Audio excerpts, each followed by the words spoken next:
Grace tabernacle apostolic search உள்ளான மனிதன் புதிய நாளுக்குள் அனுதின தியானம். ஞாயிற்றுக்கிழமை ஆகஸ்ட் மாதம் 2ஆம் தேதி 2026ஆம் ஆண்டு.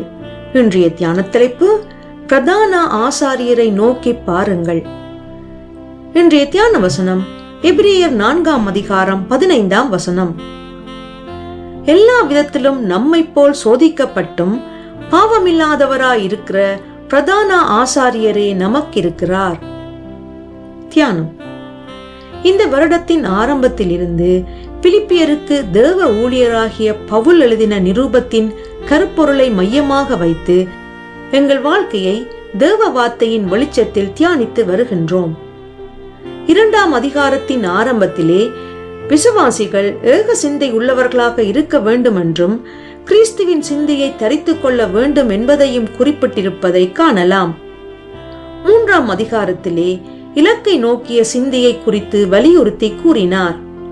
மறுபடியும் 4ஆம் அதிகாரத்திலே கிறிஸ்துவின் சுவிசேஷத்திற்காக பிரயாசப்பட்டவர்கள் மத்தியிலே ஒரே சிந்தை இருக்க வேண்டும் என்று ஆலோசனை கூறியிருக்கின்றார். கிறிஸ்துவின் சிந்தையை விட்டு விசுவாசிகள் வேறு சிந்தையாய் இருக்கும் போது அங்கே வாக்குவாதங்களும் கலகங்களும் குழப்பங்களும் உண்டாகும். அப்படியாகும் போது விசுவாசிகள் சந்தோஷமாக இருக்க முடியாது. உங்களை விசாரிக்கின்ற தேவன் எல்லாவற்றையும் அறிந்திருக்கின்றார். உங்களுக்காக தன்னைத்தான் பலியாக ஒப்புக் கொடுத்தவர் உங்கள் நிலைமையை அறியாதிருப்பாரோ? எனவே உங்கள் சிந்தைகளை கிறிஸ்து இயேசுவுக்குள்ளாக காத்துக் கொள்ளுங்கள். உங்கள் பலவீன நேரங்களிலே அவர் பலன் தந்து நடத்துகின்றவராய் இருக்கின்றார். வானங்களின் வழியாய் பரலோகத்திற்கு போன தேவகுமாரனாகிய இயேசு என்னும் மகா பிரதான ஆசாரியர் நமக்கு இருக்கிறபடியினால் நாம் பண்ணின அறிக்கையை உறுதியாய் பற்றி கொண்டிருக்க கடவோம். நம்முடைய பலவீனங்களை குறித்து பரிதபிக்க கூடாத பிரதான ஆசாரியர் நமக்கிராமல் எல்லா விதத்திலும் நம்மை போல் சோதிக்கப்பட்டும் பாவமில்லாதவராயிருக்கிற பிரதான ஆசாரியரே நமக்கிருக்கின்றார். ஆதலால் நாம் இரக்கத்தை பெறவும் ஏற்ற சமயத்தில் சகாயம் செய்யும் கிருபையை அடையவும் தைரியமாய் கிருபாசன தண்டையிலே சேரக் கடவோம். உங்களை அழுத்தும் பாரங்களையும் உங்களை சுற்றி நெருக்கி நிற்கிற பாவத்தையும் தள்ளி போடுங்கள்.